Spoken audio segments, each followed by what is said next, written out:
Autres. La parole est à Monsieur le Président Philippe Vigier.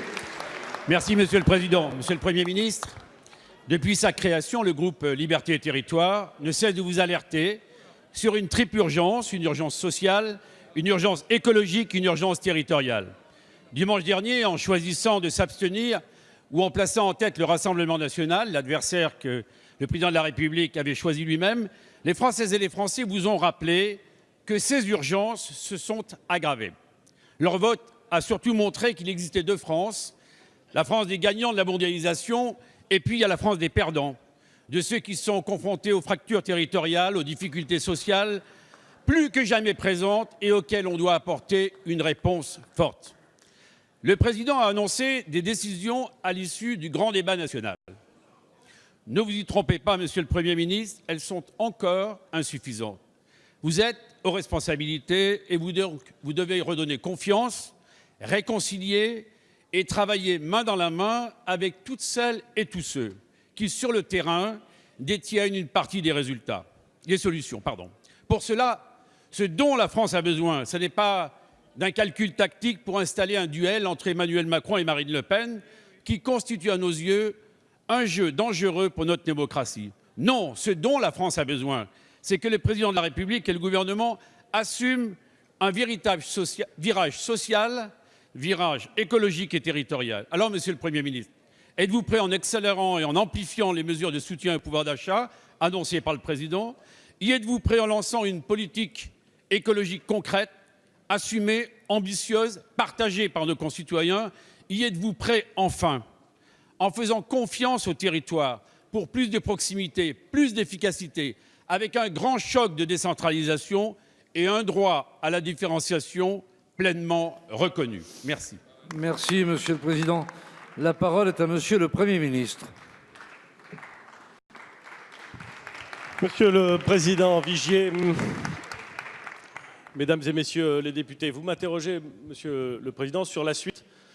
Au fond, sur la suite à donner à la fois aux annonces formulées par le Président de la République à l'occasion de sa conférence de presse et au scrutin qui s'est déroulé dimanche.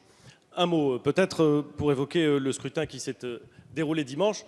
Vous avez indiqué que le Président de la République s'était choisi un adversaire.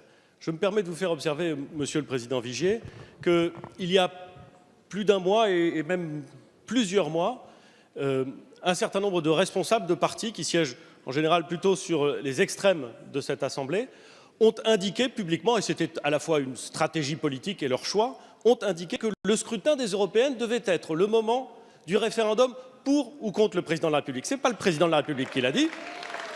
C'est comme ça que les forces les plus extrêmes, les plus marquées, ont souhaité présenter ce référendum. Très loin d'ailleurs de la question européenne qui est au centre du débat. Mais c'est comme ça que certains responsables, encore une fois, ont explicitement indiqué, certains disant même, je m'en souviens, que si le Président de la République faisait moins de 10%, il devrait partir.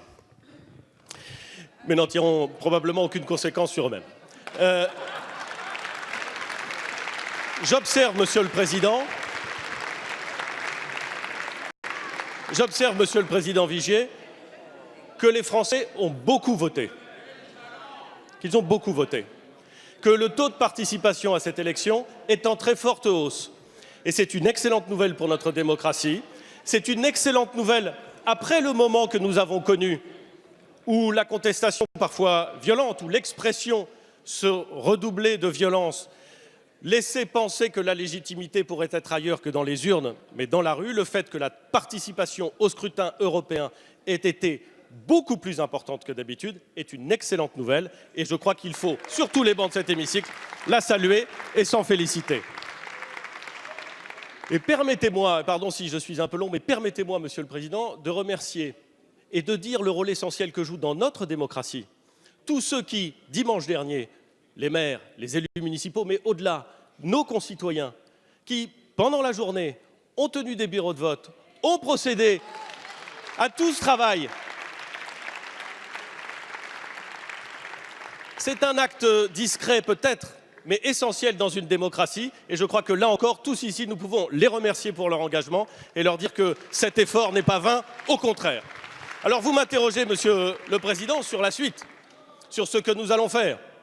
Le Président de la République a indiqué lors de sa conférence de presse quelles étaient les orientations de fond et de méthode qu'il donnait au gouvernement. Eh bien, Monsieur le Président Vigier, c'est assez simple. Quand le Président de la République donne des orientations de fond et de méthode, le Premier ministre et le gouvernement mettent en œuvre les orientations de fond et de méthode qui ont été données par le Président de la République.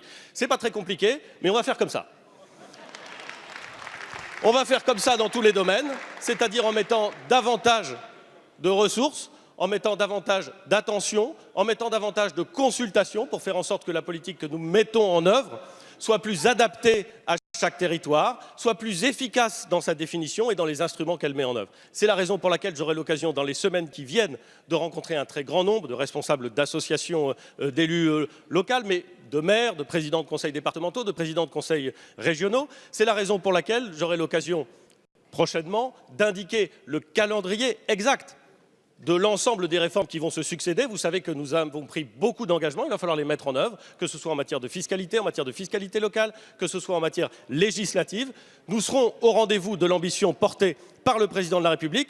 Cette chose doit être très claire et les résultats de dimanche m'incitent à dire qu'en la matière, nos concitoyens nous invitent à beaucoup plus encore d'action, de considération, de concertation et d'efficacité. Merci.